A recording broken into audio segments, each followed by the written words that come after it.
இசைக்கு ராஜாவோட பிரச்சனையை எடுத்துப்போமே.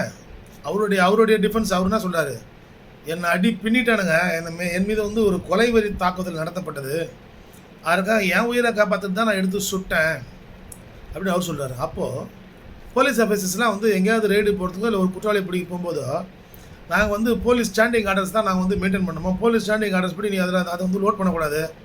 ரெண்டாவது பிஸ்டலை வாங்கிட்டு போகும்போது நோட்டில் கையெழுத்து போட்டு கொடுத்துட்டு போனோம். அந்த அக்யூஸ்டு ரொம்ப வெரி டேஞ்சரஸ் அக்யூஸ்டு அப்படின்னா தான் நீ துப்பாக்கி தூங்க முடியும். ரெண்டாவது அடுத்தது அவன் வந்து உன்னை அட்டாக் பண்ணும்போது தான் அட்டாக் பண்ணுறதுக்கு ப்ரூஃப் இருக்கணும். அட்டாக் பண்ணதுக்கப்புறம் தான் அவனுடைய காலுக்கு நீ சுடணும்.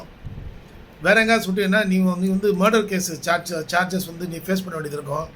ஸோ இவ்வளோ விஷயங்கள் இருக்குது. நாங்கள் என்ன சார் பண்ணுறது அப்படின்னா, அதிகபட்சம் உன்னை தற்காத்து கொள்வதற்கு லத்தியை தான் நீ யூஸ் பண்ணணும். அந்த லத்தியை யூஸ் பண்ணுறது கூட சாத்தான்குளம் வழக்குக்கு அப்புறம் பார்த்தீங்கன்னா லத்தியை கூட யூஸ் பண்ணக்கூடாது இன்ஸ்பெக்டரோட அனுமதி இல்லாமல் அப்படின்னு சர்க்குலர் வந்துச்சு.